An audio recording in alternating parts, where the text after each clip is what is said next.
Welcome to a Healthy Push podcast. I'm Shannon Jackson, former anxiety sufferer turned adventure mom and anxiety recovery coach. I struggled with anxiety, panic disorder, and agoraphobia for 15 years. And now I help people to push past the stuff that I used to struggle with. Each week, I'll be sharing real and honest conversations along with actionable and practical steps that you can take to help you push past your anxious thoughts, the symptoms, panic, and fears. Welcome. You're right where you're meant to be. Okay, today I'm really excited. I know I say that on just about every episode, but I am really excited because I have a special guest with me, Alison, and I will have her, give herself an introduction, but I want to introduce her first, and then just we'll dive into the topic. So, Alison is a therapist, an author, a podcast host, an educator, and a holistic healer. She owns her own private practice outside of Philadelphia, and she specializes in cognitive behavioral therapy and mindfulness based positive psychology with adolescents and adults who struggle with anxiety disorders, specifically related to health, relationships, and grief and loss. Along with her private practice, Alison is the CEO and founder of the mental health and wellness community known as the Anxiety Healer, which is how I found Alison. This healing community she has helps raise awareness for mental health while disseminating knowledge on how to holistically heal anxiety from the inside out. The Anxiety Healer community has over 550,000 healers across Instagram and TikTok. Alison's book, The Anxiety Healer's Guide, helps those feeling stuck in their anxiety to create their own holistic healing toolkit. This guide is complete with thousands of tools and techniques that help calm the anxious mind and body. She also hosts a weekly podcast called The Anxiety Chicks, where she uses her experience as a therapist to destigmatize mental health and shares her own story of her anxiety recovery. Alison is dedicated to ending the stigma of mental health by offering a safe space for those around the world to find a supportive community free of judgment and bias. Alison, I am so dang excited to have you here. Welcome to a Healthy Push podcast. Thank you. That was like a mouthful for you. Sorry, I know, but right? No, I wear you're a lot fine. of hats. Yeah, and there's so much goodness. I know when I first came across you on Instagram, I was like, dang. And we've talked about this, but I was just so blown away by the fact that you're so open and honest and vulnerable about your own mental health journey and just your life in general. And as a therapist, that's a really wonderful and relatable and just really cool thing to see. So I've always admired that about you. Oh, thank you so much. Yeah, I Yeah, people always ask me, being a therapist, if I knew if I went into it because I struggled with my own stuff, and I think every therapist probably does, or right. if I became a therapist because I wanted to learn more about it. And I think to myself, you know what? I think I always knew I wanted to be a therapist, which is weird. Like in Mm, eighth grade, I got voted most likely to be a therapist as a superlative in eighth grade. I that's mean, who gets that amazing. in eighth grade? I guess everyone knew I loved listening. I was a good friend. Um, but yeah, so I kind of this whole journey just I didn't realize until I was late in my 30s that I actually struggle with anxiety my entire life. And so being a Yeah. therapist preceded that. But it all came together. And now I just share Yeah. everything about myself and about my practice and how to heal. So, Yeah. It's really cool. And I know we're going to get into a lot of it, but today's discussion, we're really going to talk a lot about anxiety and depression, which I'm really excited to talk about this because this is a subject that I haven't really talked about on my podcast. And it's such a big, important one, and one that can obviously carry a lot of stigma and shame. And so I'm really excited to dive in. Can we start just by talking about like what can depression look like? And I know, like you've said, right, there's a lot of connection between anxiety and depression, but let's start with depression. What can it look like? okay. So, when it comes to kind of like diagnosing major depressive disorder from the DSM, which is basically the therapist's Bible, right? We kind of like diagnose by looking into this huge book that's very thick, and in my practice, I have to give for insurance purposes this diagnosis, right? This number, and so. not everyone might fit every criteria that's in these Mhm. diagnoses. So, okay. So, for the sake of just talking about the diagnosis of depression that's in the DSM, there's symptoms that go along with depression that people might recognize, like depressed mood, lack of interest in activities that they usually would like, a decreased appetite, maybe insomnia, Mhm. maybe like a lack of energy, feelings of worthlessness, trouble concentrating, and more severe symptoms might be thoughts of suicide or something like that. Um, but what's interesting is you might be listening to this thinking, okay, well, I actually struggle with anxiety, but I have a lot of that stuff too. So, Mm. the way I like to, and then in the DSM, there's criteria of like if it has to be 2 or more weeks that you experience these things, and at least 5 of them. There's all this different, but Yeah. going to go off a little bit of the diagnosis right now and just talk about Love because it. there's because I think what's so important is that what I promote on my page all the time is that anxiety looks so different for everybody. So everyone's symptoms look different and everyone's healing looks different. And honestly, that's very similar to depression. So Yeah. Yeah. the way that I explain the connection with anxiety and depression is that they're kind of like siblings. So a lot of they're so connected, right? And they're very related, but their symptoms look so different, but what's going on in their brain is can be identical. So like the thoughts Mm. they're having and what's going on inside their head can be so similar, but the symptoms that they see on the outside or something can look very different with anxiety and depression. So that's kind of how I say it in a term. I feel like terms that people understand, you know? Yeah, yeah. No, that's helpful. And I think just I think it would be helpful, right? I know you're super vulnerable and honest about your own journeys with anxiety and even depression, and I think sharing that would be helpful because I think hearing like, okay, this is a real person who Mhm. has Yeah. struggled with these things, and what has that looked like for you? Yeah. So, okay. So, like I said before, I know now that I always had struggled with anxiety as a kid. You don't know that when you're a child. Mhm. As we grow up, we get the verbal capacity to talk about emotions, but no one's born knowing what emotions are. We're not born knowing how to talk about them. That's why we need our guardians are the most important that can be teachers for us with our feelings, and then school and some outside sources that can be really helpful in feeling education and awareness and connecting your mind and your body and all of that. So when it comes to kids, a lot of their emotions show up physically. So as a kid, I Mhm. always had stomach aches. I was at the nurse a lot. I had a lot of social anxiety. So anytime I was in social settings, the stomach would start, the throat closing up happened. I would sweat. I would have like mini panic attacks, honestly. Yeah. Um, and so that came out very physical. And so it wasn't until later in life I still had all of those physical symptoms Mhm. up until my 30 late 20s when I had my first really horrible panic attack when I was 30 at my 30th birthday party. Um, Ah. there's an episode on my podcast about that, so go listen to it if you want to hear it. It's about my first panic attack experience, and it was the worst day of my life. That was a surprise party, and like 50 people were there, and I spent the Oh my entire day gosh. in the bathroom and Oh. couldn't talk to anybody. Yeah. And people got mad at me because I didn't know at that point. I didn't even know what was going on with me. So everyone was like, I was always the life of the party. I always masked stuff with alcohol Mhm. and everything like that. So Yeah. at that point, my healing journey started. I'm 43 now, and I have so much more awareness, and just feel like I'm at this point in my life where I have my toolkit, and I feel so grateful for knowing more about myself and Mm. feeling staying really true to who I am.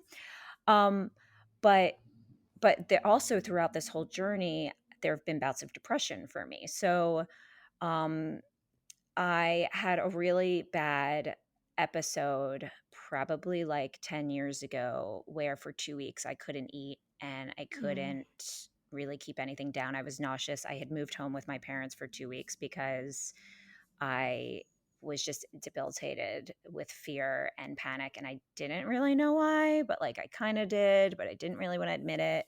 I was at this point in my life where my parents were getting older, I was getting older. I'm not married, I don't have kids. I do want that at some point in my life, but everyone was moving on, everyone had families. I was feeling very alone and very isolated.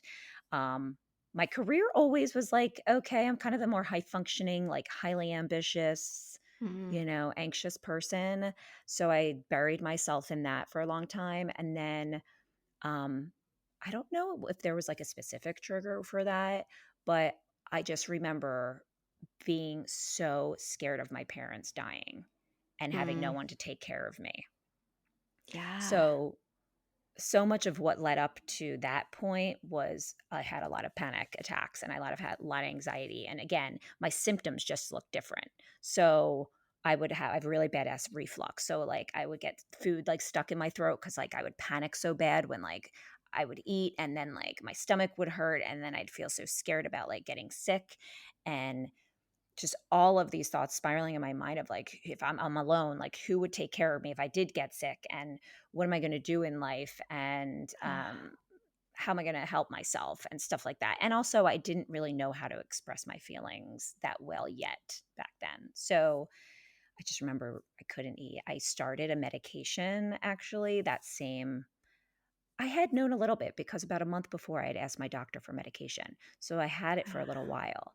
So then I was waiting and waiting and waiting. And then this whole thing happened. I was with my parents and my mom was trying to help me. And I at one point thought maybe that I should go inpatient. I remember that's something I actually haven't talked about yet anywhere. yeah. But for like a couple days, I thought, should I go to the hospital like inpatient? I don't know what's going to help me right now, and really Yeah. couldn't eat. I couldn't keep anything down. Everything was making me like so nauseous.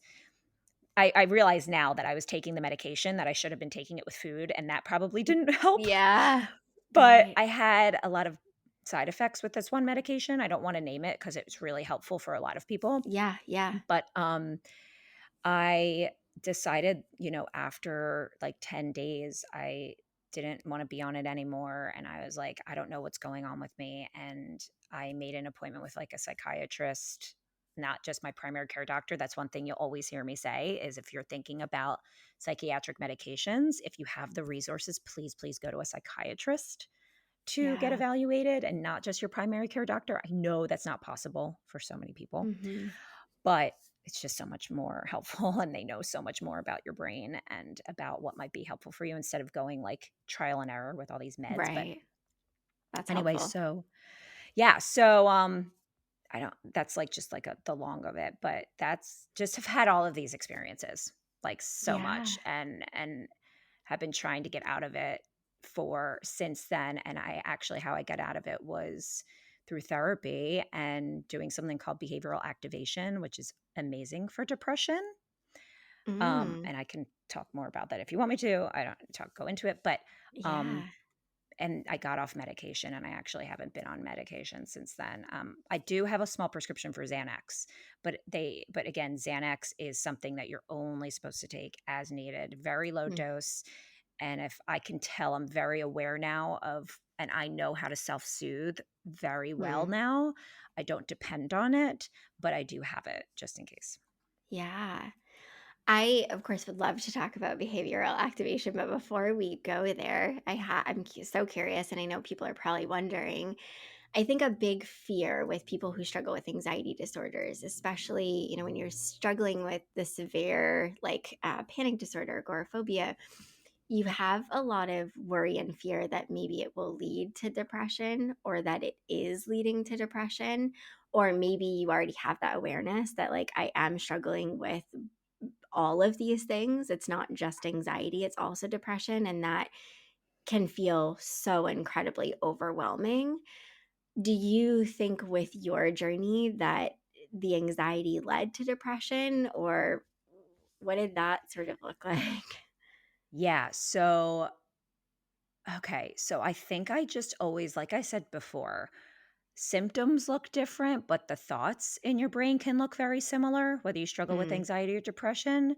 mhm. So, if I were to go to like a psychiatrist or a psychologist in my 20s, they probably wouldn't diagnose me with depression because I Yeah. was out with friends and I was social but I was drinking a lot. I was Yeah. blacking out all the time. Mm. And I wasn't withdrawing.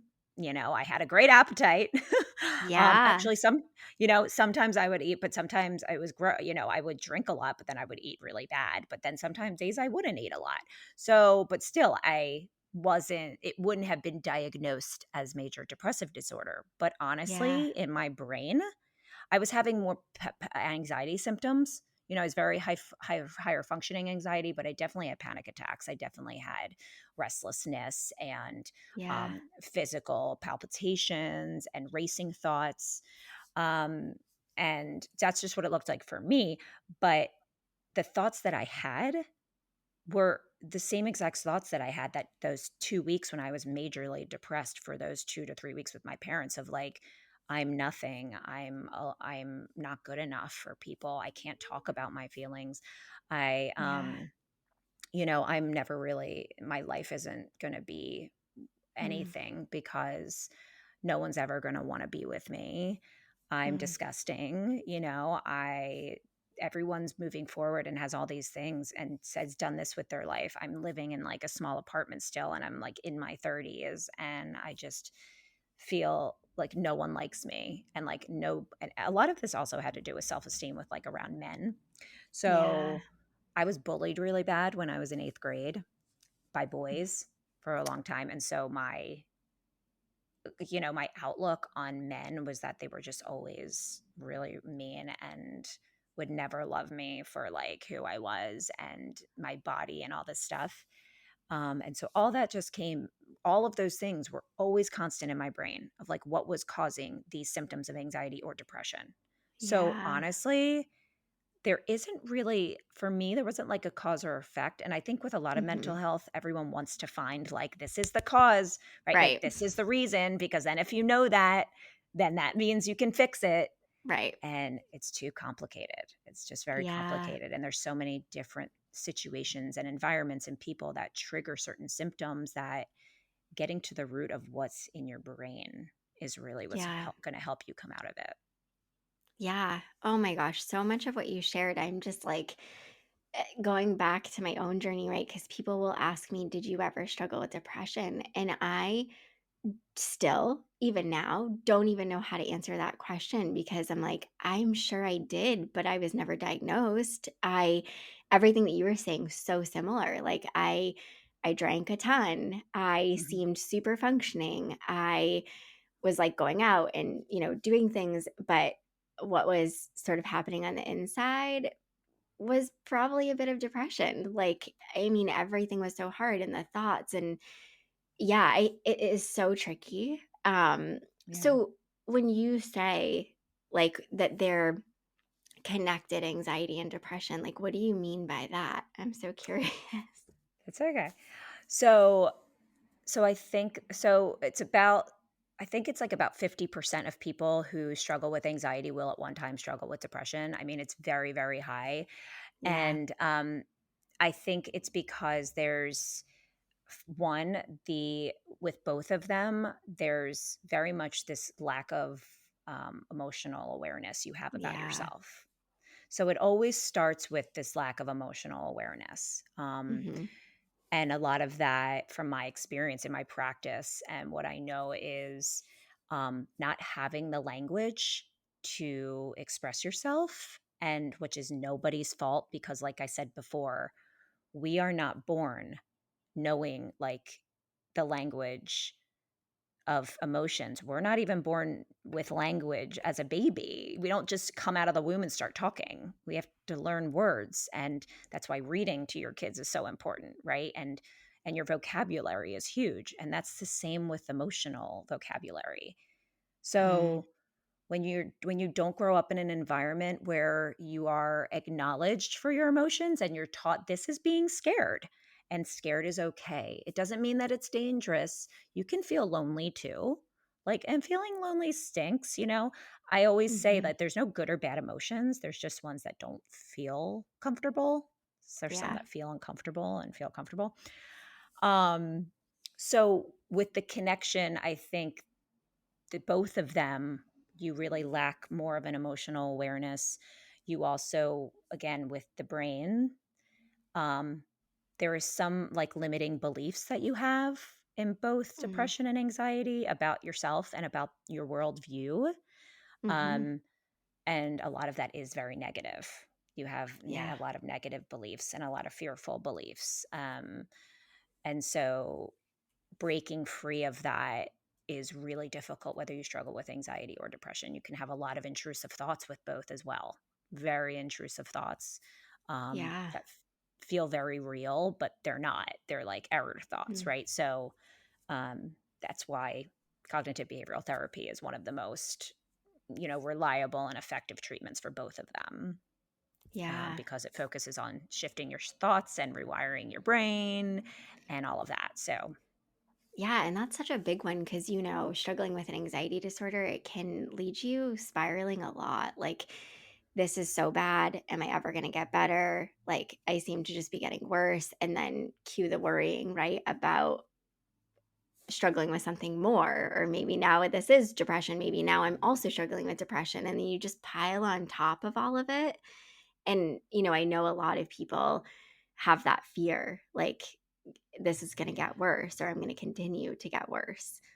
yeah. So I think that's something to remember too. With whether it's anxiety or depression, the first thing you really want to notice if you feel like, okay, is this is this getting worse? Like what's going on? And you just Mm. feel more out of control.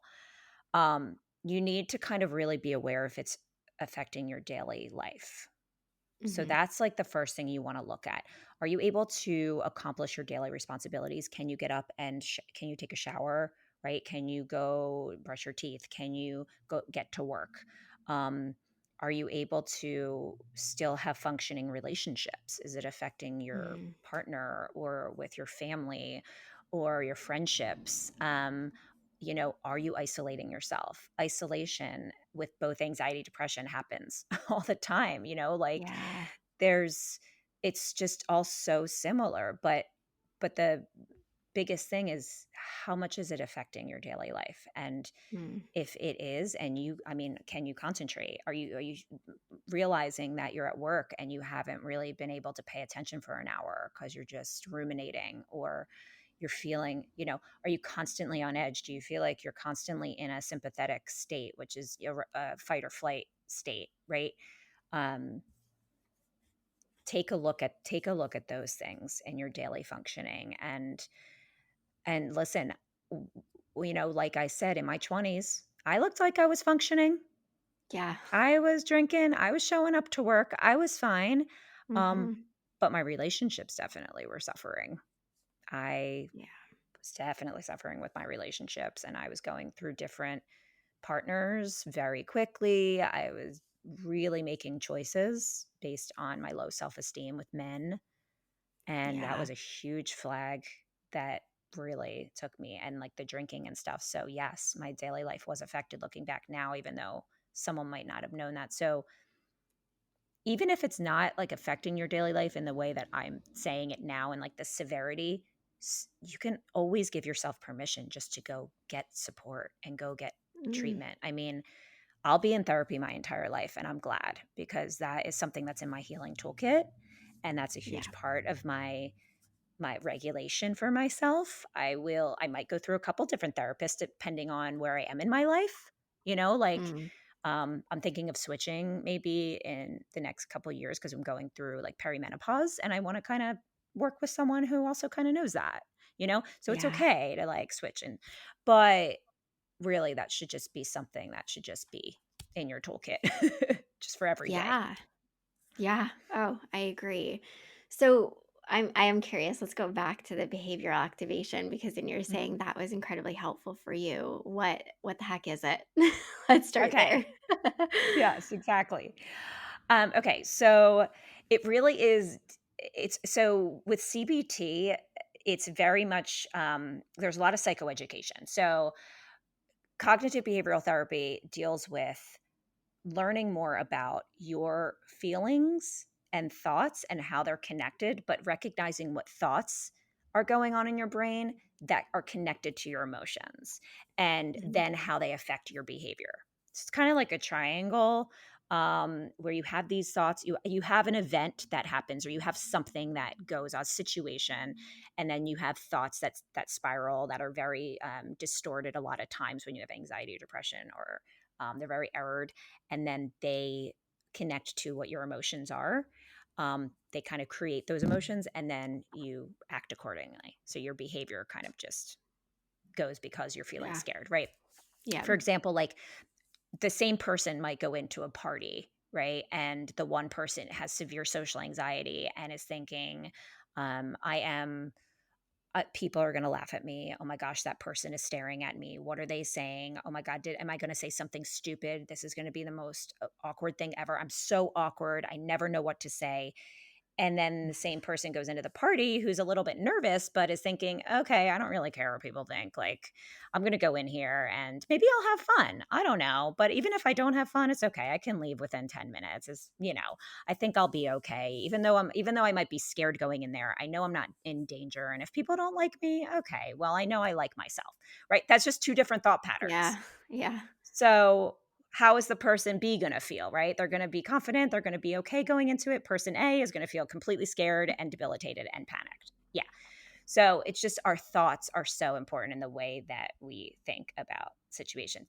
And then our behaviors, Yeah. come after that. So, when it comes to behavioral activation, when it comes to depression, um, sometimes we have so many thoughts that are so intrusive, with both, of course, but with Mm. depression, because so much of what you're thinking can really feel um, isolating, and it can feel debilitating and feel like unmotivating, right? So it can feel like it can keep you really from in this place of isolation. Yeah. Sometimes you have to actually you have to change the behavior before the thought changes. Ah. Yeah. So you have to kind of just do the behavior without thinking about it. And then once your body moves and you actually change the behavior, then you can also work on, okay, well, tell me now what your thoughts are now that you changed that behavior, and let's work on how it's helping you or not helping you. But you're kind of changing the behavior first. You're working on that. Yeah. Can you give a good example? I my brain's like thinking right now of all these things, right? But can you give an example of what that would look Okay. like? So And you're here's like, here this sounds so hard. Like, oh my God, we're just gonna jump to the behavior. Like, great. right, Action right. time. Okay. So let's think of this. Okay. So I'll give you some questions. And if behavioral activation is helpful for a lot of people, but if you answer like yes to any of these questions, then it might be a good fit for you. Okay. So Okay. ask yourself, do I have a sense of what's triggering my mood or my anxiety? Okay. Mm, Do I generally find myself doing very little with no pleasure or meaning in my life? mm, Are there times that I feel better or worse and I'm not sure why? Do I have a difficult time working with my negative thoughts, but seem to feel better when I can get myself moving and doing something? mm. Do I have a hard time even knowing what I enjoy or finding meaning in?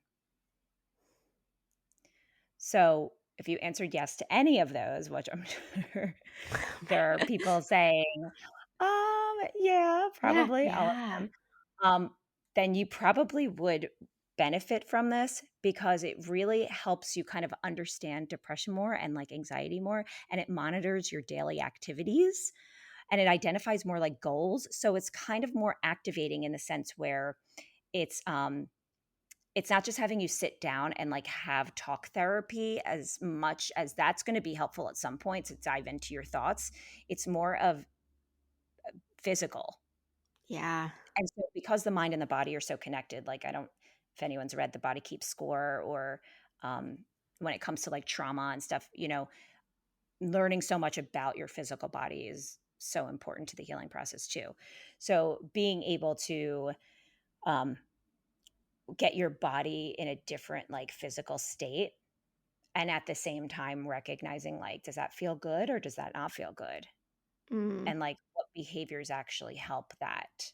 What are the behaviors that help me feel a little bit soothed or a little bit maybe just soothed in a way that's everything's different. Like, I'm thinking, like, for me, what soothes me sometimes is to dance. Some people might not like the intensity of dance. Some people might like just walking or doing some slow yoga or something, you know? Um, yeah. so really like scheduling in these enjoyable activities and scheduling in like meaningful behavioral activities and kind of like problem solving around all of that together. That's what I did.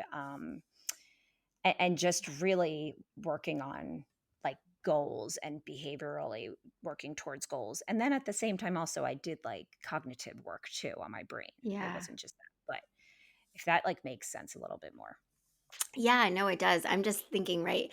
It's so hard, I think, to do this work because a lot of people aren't very motivated, right? When you're struggling with anxiety or depression, it's like just doing anything. And then I hear a lot, of course, and I know I felt this way a lot too. And I'm curious what you have to say about this. I honestly convinced myself I didn't enjoy anything anymore. Like, I don't enjoy doing any of it because either I would feel anxious or I just felt so unmotivated. Like, that I know I did like it, right? Like, at the core, but my body and brain sort of convinced me I didn't enjoy anything. It was like nothing is going to make you feel good again. Like, you're just Yeah. stuck, right? Yeah. So it takes like I said, it kind of takes a little while for the brain to catch up with your body Yeah. again. But like you said, there was even that little part of you that remembers the enjoyment, but you don't Mm, know how you're ever going to get back to it. But you remember that it was there yeah. and there was something. And so that's what you would dive into. And you would Mm, little by little have your therapist or whoever was working with you um, try and set goals to incorporate that behavior back into your life without, even if you're still having the thought, I nope, I'm not going to like it, I'm going to hate it, I'm not enjoying this, yeah. little by little incorporating that back into your life. And then of course processing that with your therapist and problem solving through it and working through the thoughts that you have when you're doing it, and then rewiring your brain at the same time. But by changing the behavior, it just physiologically also can help shift a lot of negative things going on in your body and your brain. But this Yeah. is also this can be used for a lot of people, but I would say this can be really, really helpful for someone who really is experiencing like major depressive disorder, who really, really is struggling Yeah.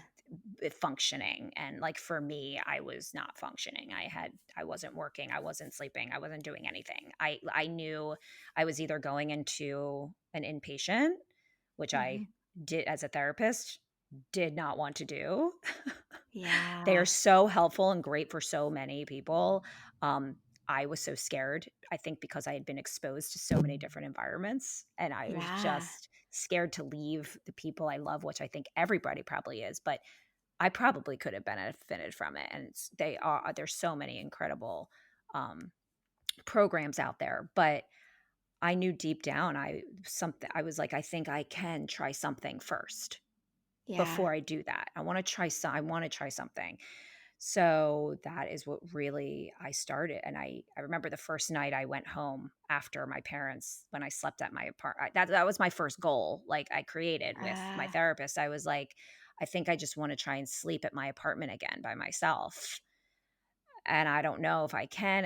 And then she was like, okay, why don't you go for like an hour first? Right? Like go there yeah. for an hour, maybe like see how you feel, and like slowly went into it. And I was able to sleep within the next first week or two or something. But it was those behavior. If I didn't change the behavior, I would have stayed stuck in my Yeah. parents' bed. Like, yeah. Right. Oh, I know. When you were talking about it, I'm like, gosh, this sounds a lot like exposure work and really Hmm. making sure that you're choosing things that hold some sort of value for you and is important and is going to actually motivate you in some way. Cause it's like, get up and do this. And you're like, well, I don't want to just, walk to the mailbox every day. Like, so I always encourage people, right? Let's pick something that you do enjoy and that you used to enjoy. And we're going to get that enjoyment back. But it is that behavior change, Totally. right? Ugh. It is, yeah. It's so hard, and then it just really is. The practice of changing the way that you think and rewiring your brain, Mm, it is, again, like said this to a friend the other day, that it's something I work on every day with yep. my brain. Yep.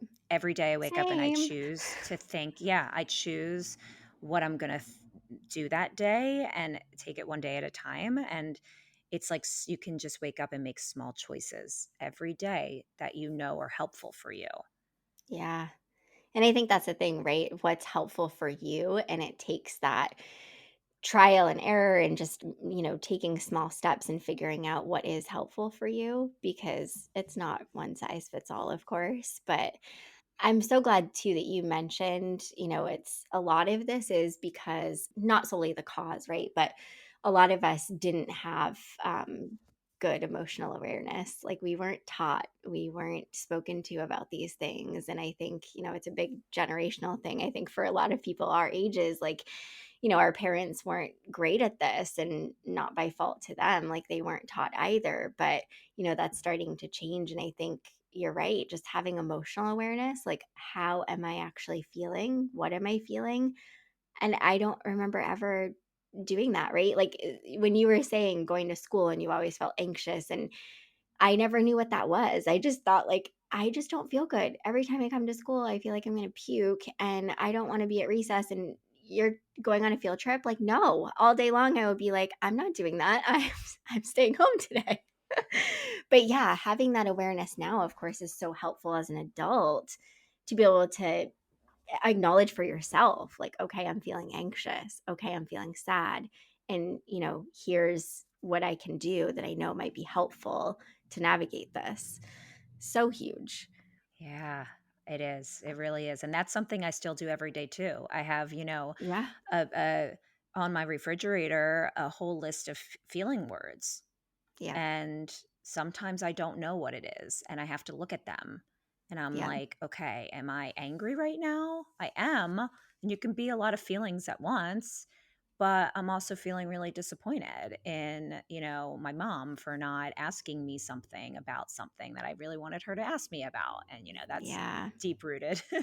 But being able to, and that's one thing I would say, and that's what I talk about in my book and the Anxiety Healer's Guide. The first chapter is literally feelings awareness, Yeah. is getting that list of feelings and thinking to yourself and using I statements. I feel blank because, or I feel Hmm. blank when blank, and really getting comfortable with using feeling words: sad, scared, worried, frustrated, happy, excited, tired, guilty.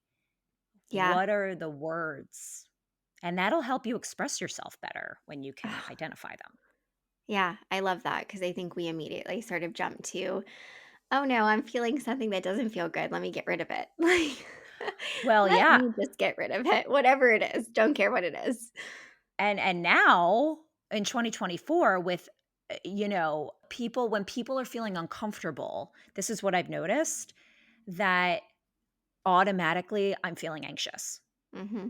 I'm Yeah. feeling anxious. I'm feeling anxious. Okay, that's almost like what does that mean? Yeah. Are you feeling scared about something? Because that's probably what. Yes, scare anxiety is just a very debilitating fear or worry, right?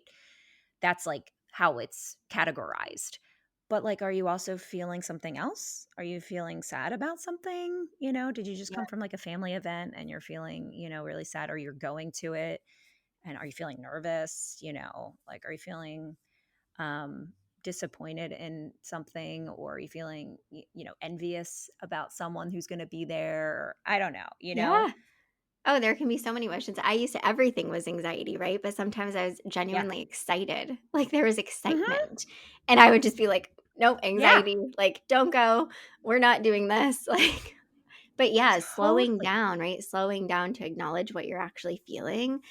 is just so, so helpful. And I like how you said too, right? You really have to work on the beliefs that you hold because I think those things hugely keep us stuck in the same loops and just sort of, you know, truly believing like life can't look differently. I can't look differently. Things are always going to look this way. I'm always going to feel this way. But being able to change those beliefs, I mean, is massive. It changes your whole outlook on you and also, of course, makes you feel more of the emotions you actually want to feel. Well, and yeah, and a huge piece of CBT is challenging the thoughts you have, right? Mm, And really trying to find evidence that what you're thinking is 1,000% true, right? yeah. And when it comes to anxiety and depression, the thoughts that we have, challenging the thoughts as we challenge them and we challenge them, we realize, well, no, they're not. It's not that true. Like, am I like one that I have all the time is like, I am I'm too fat. No one's gonna love me because I'm Mm, fat. And if I gain this much weight, how is a man ever gonna wanna, like, have sex with me? This is mm, just like, this has gone through my head since I was little. All the stuff about physical and then men being attracted to me. And, now I know right away, I catch them and I know that's not true because I mhm, know I have a sense of myself and everyone's beauty is different. And guess what? Everyone's body is beautiful at any size. And that's the least mhm. interesting thing about me, like Yes. my my body, right? I have Right. so many other, but that voice is still there. It's a little bit quieter, which I think that's what I teach my clients is like we want to learn how to turn the volume down on that a little bit, but also speak to it compassionately, right? We Mhm. don't want to try and say like, "Oh my god, get out of here." Like get rid of that thought. I mean, it's going to be in there. So, how can you turn it down and actually, acknowledge it's there, but then talk to it and nurture it, right? Yeah.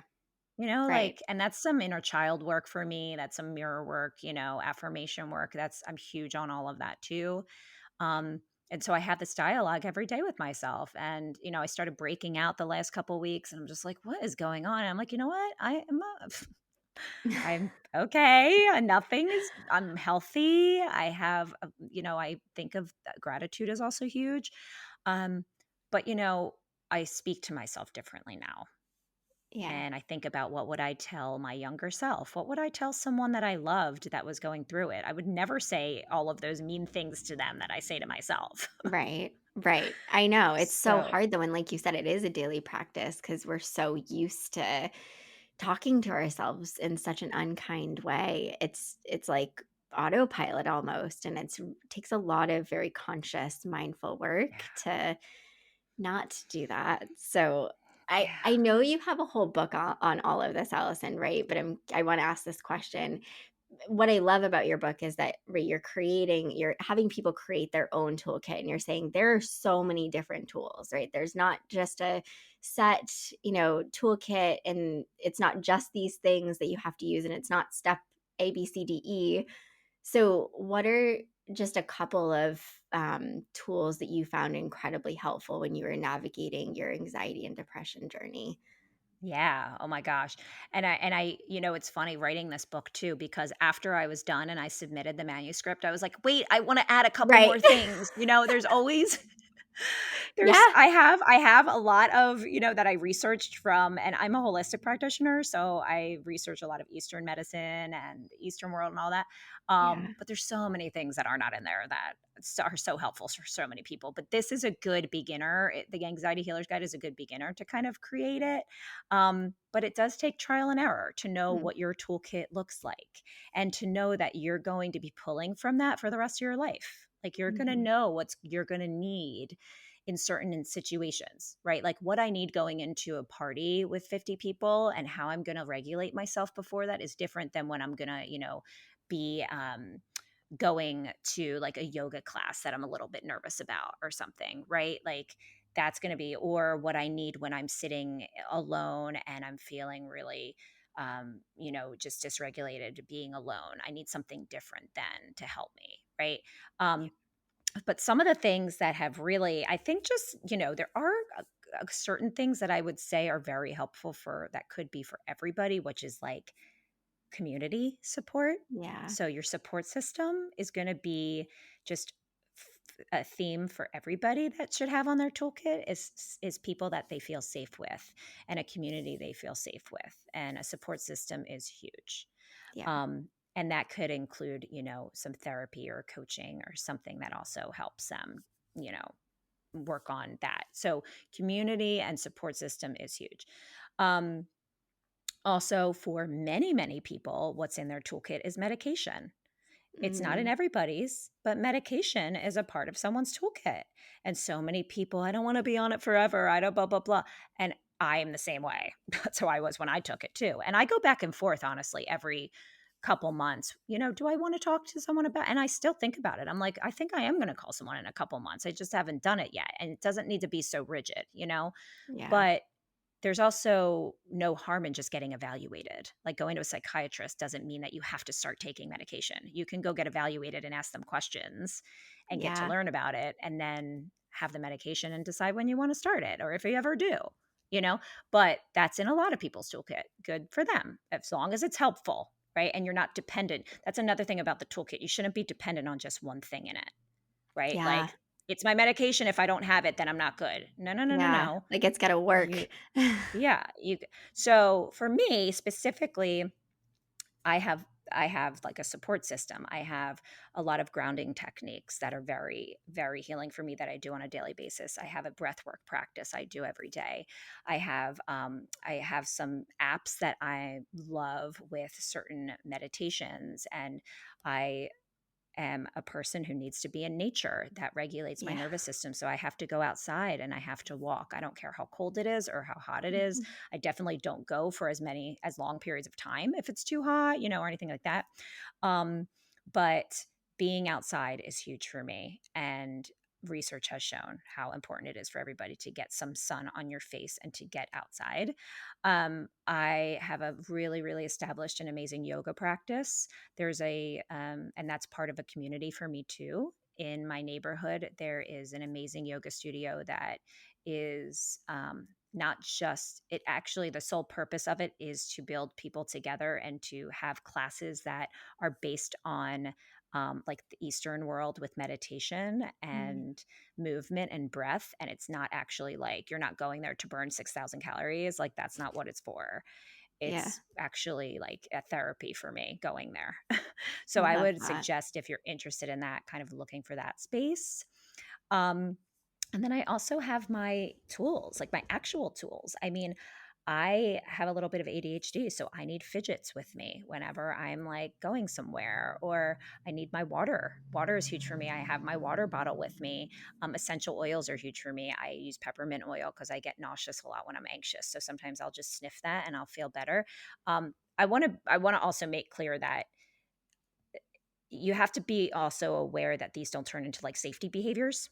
Mm. So I have a good balance of knowing, of not being dependent on something. Like, if I don't have my water bottle, oh my gosh, am I going to have a panic attack? No, I'll be fine. So I'm very regulated, and the book shows you how to do this, how to create this so you're not dependent on any of these things or using them as safety behaviors.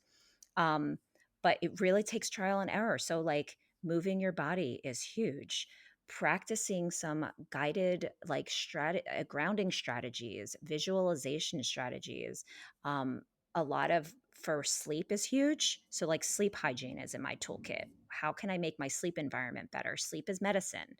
So, Yeah. what can you do to make your sleep environment better? I know for me, I need a noise machine, and I have like an eye mask, and I have certain pillows and like my temperature. And I mean, it really, it's, it's perfect because it's not like obsessive. I'm not obsessive about it, but I know what helps me really get into that state that I need to. And if I don't, the next day I'm kind of tired, I know that I have another night I'm going to sleep. I know I'll be okay and Right. I'll get through the day and I'll Yeah. sleep that night.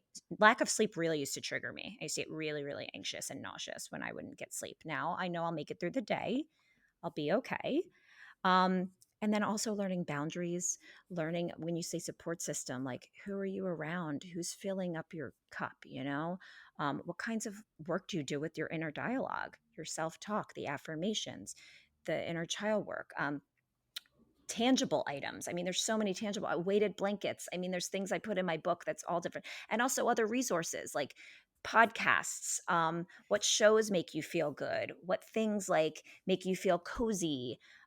You know, I'm just like thinking of what's in mine, but I love. Yeah. I can watch The Office like every day.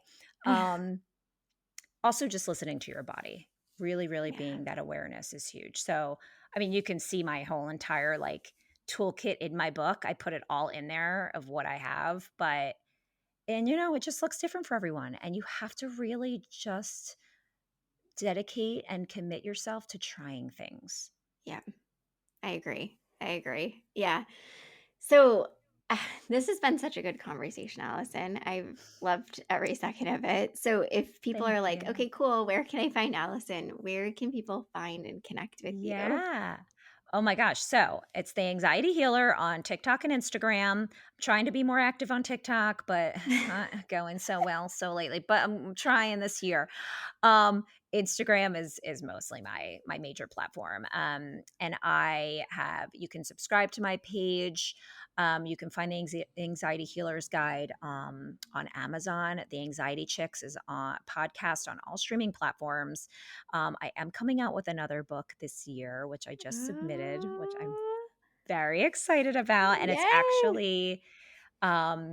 actually for clinicians. So it's for anyone who's in the healing profession to Oh, work on wow. with their clients to help create their toolkit with their clients. Oh, Um, so cool. and yeah, and practice a lot of these regulating strategies with your clients in session, and like help them create their toolkit. So look for that. Um, Yeah. I'll give you some more information about that later. And then in April, I'm actually coming out with a course called the 7 Days of Anxiety Healing. It's a Ooh, course I haven't actually put out since like 2021. I don't think 2022. Also, grief and loss is a huge thing. My dad died about 2 years ago. I didn't even get mm, into that, but that's kind of where I put the pause on that for a little bit, and then but that's starting at April 1st again. So we talk about facing your fears in 7 days. It's amazing. People love it because there's some exercises, there's video prompts, a whole workbook about facing your fears and setting boundaries, and even with technology and working on how you talk to yourself, everything I talked about today. But yeah. um, it's going to be a very intimate group. So I have, coaching calls through that week and stuff too. So if you want more information about that, I would say send me a DM on the anxiety healer. I actually do surprisingly answer everybody with That's as much. It amazing. takes a little time, Yeah. but I do. So if you're interested in that, just DM me and tell me that you want to get on the list, the waiting list for that course. Oh, so cool. So many exciting things. Well, go check Allison out. And Allison, thank you again for coming on. Thank you so much for having me and for doing what you do. Yeah, same. I hope you enjoyed this episode of A Healthy Push. If you want more, head on over to ahealthypush.com for the show notes and lots more tips, tools, and inspiration that will support your recovery. And if you're hoping for me to cover a certain topic, be sure to join my Instagram community at A Healthy Push and let me know in the comments what you want to hear next.